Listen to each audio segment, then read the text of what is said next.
Now, for the last 20 minutes, I want to share with you the process. After you record your Freedom Bundle, with the reality that we are living in the water under all these administrative courts, we have to, that administrative judge under the Bar Association, he has to remain in honor. Even though they're evil, they have to remain in honor. So, how do you, as a man, as a woman, living in the water, the reality of our world we live in today, the reality of our country we live in today is that everything is water, everything is admiralty. So how do you have standing in their water? Well, how you have standing in their water is you need to start to build yourself a little island in the water. And because you have no standing as a man or a woman in the water, you cannot stand on water. Only God can do that. And we are not God. So how do you, as a man, as a woman, how do you build your island? And I'm going to walk you through that. Now remember that everything is admiralty. The birth of a child, like the birth of a ship. The child comes out of the mother's water, out of the womb, the water breaks, they come out of the water into the air, into the hands of the dock. The legal bond document, it's on legal bond paper called the birth certificate. At the top of the birth certificate, birth, like a birthing of a ship. At the top of that legal bond document, it looks a lot like a car title. Because it is. Because it is, it's a title. It's a manufacturer. It's a manufacturer certificate of origin.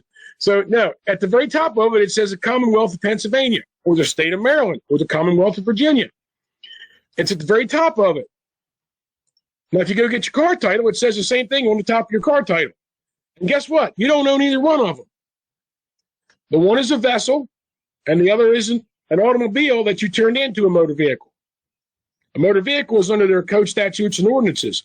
On the land, it's an automobile. That's like on the land, you're a people, a man or woman.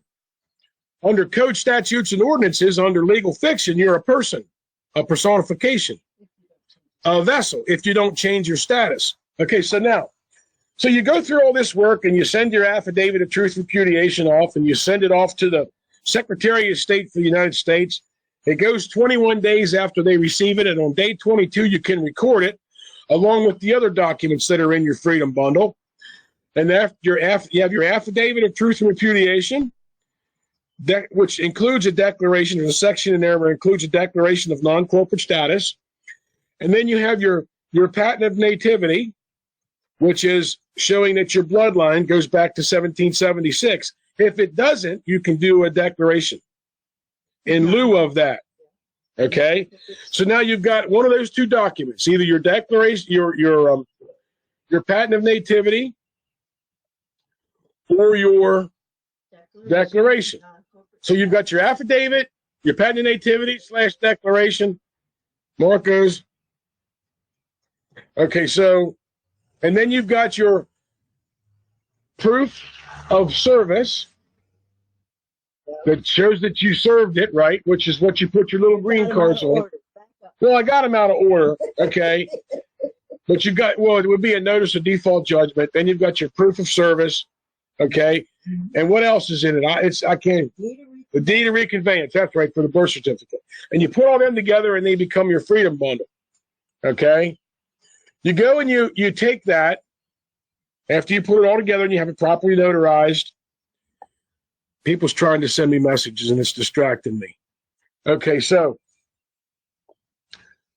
you take that Freedom Bundle and you go to the land office because you own these things. It has a deed of reconveyance in it. It's your status. It's your property under the Fourth Amendment.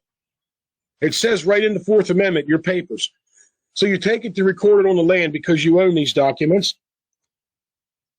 And after you record it, you get certified copies. I got 8, and I wish I would have got 10. But you take one of those certified copies with the instrument number on the top where it shows the date where it was recorded and has the instrument number. And then you take that one and you go to a circuit court or a court of common pleas or a court of claims. You take it to a state level court, not a district court. or apothecary, and you open a case number. Your case number becomes your island in the water, because now you're in an administrative court. You're going to start to build your island to stand on. So you get that case number. The case number is your island. Now, you're going to record that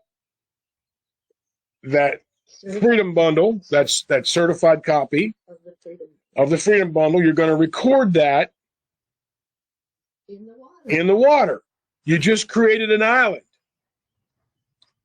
Now, the case number in the county of, in the city of, the location, you just put the island on the map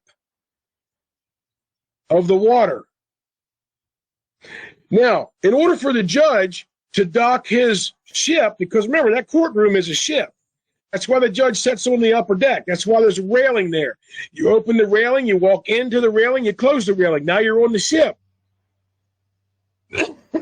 Now you're under his jurisdiction of the water. Unless you do things properly and go into the courtroom properly with a notice of special appearance. That's a whole other hour-long conversation. So anyhow,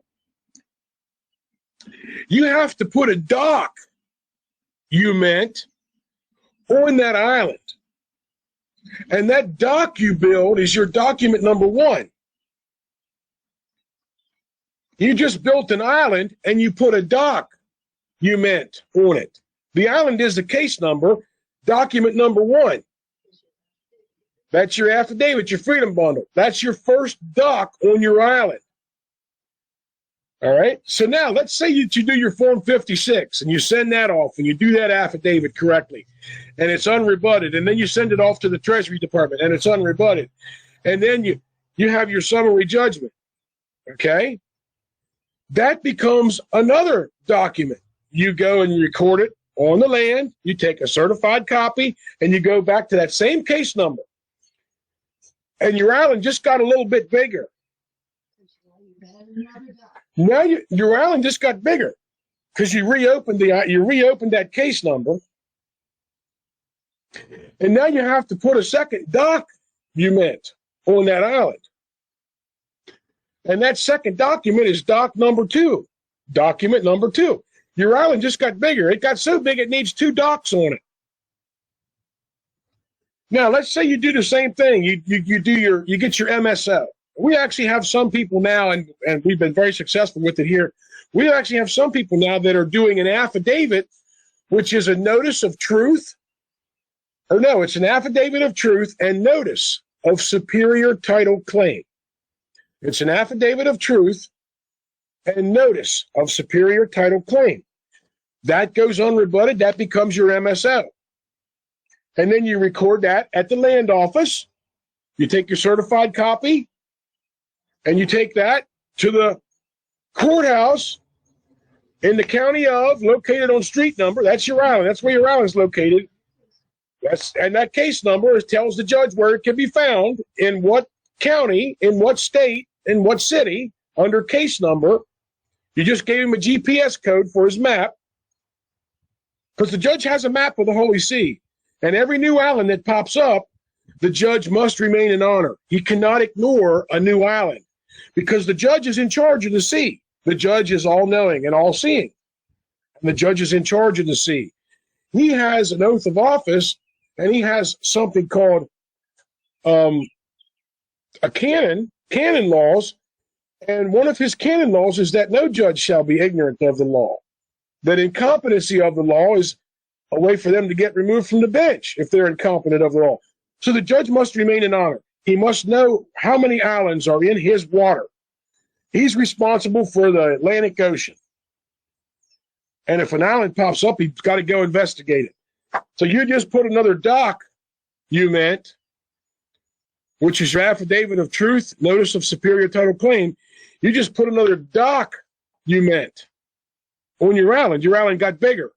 Now you're going to do the same thing for your trademark. Why do you trademark your name? Yes, you do need a trademark. People are out there saying you don't need to get an expensive trademark. Well, the only way you're going to get a probate judge to let you have access to your trust is if you have your name, your vessel name, trademarked. period. Don't think a copyright's going to work. We've had people go into courtrooms. I've heard stories of it, and David even tells this story. The judge threw out his claim in probate because why? Well, because of one thing. He didn't have his vessel name trademarked.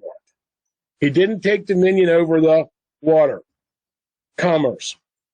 And he denied him access to his trust the first time until he got his trademark. So anyhow, let's move on. So you do that every step along the way, and your island keeps getting bigger, and you keep building docks on it with your document.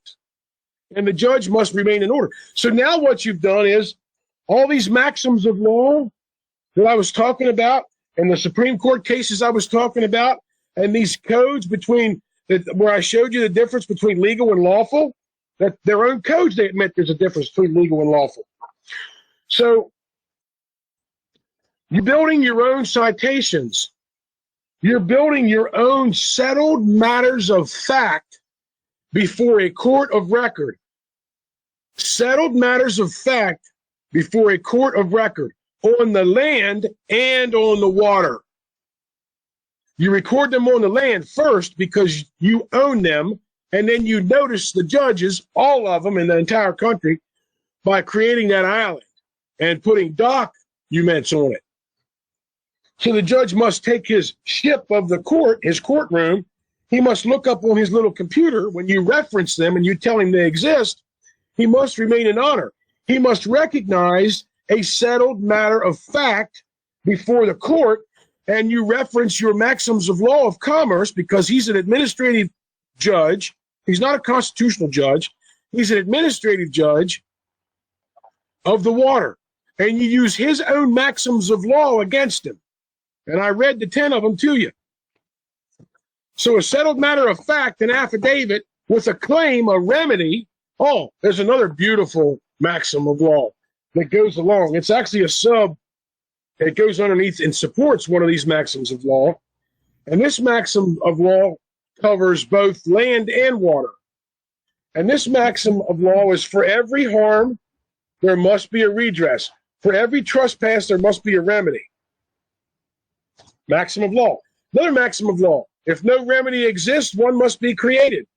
In other words, if their code doesn't give you a remedy, you must create it. You must express what you want for the remedy. Otherwise, the court can't cognize it. I actually had an administrative judge, one of the highest in the state, send me back my documents and tell me that, well, I received your documents. However, you forgot to tell me what you wanted me to do about it. Your claim in here. Now, he didn't say it like that. He said, the court is unable to cognize the remedy. And then the next sentence he said was, nothing in this document is to be construed as legal advice. So what the judge did was he told me I forgot to tell him what I wanted the remedy to be. He gave me the courtroom based on my document. I didn't even have to go into court. I just filed the paperwork. He capitulated. And he also told me, he said, but you forgot to tell me what you wanted me to do, but I'm not giving you any legal advice. And then he turned around and had that document on the lower court judge. He had that document recorded on the case number for the lower court judge that was in dishonor. So you see, I learned along the way. We all learn along the way.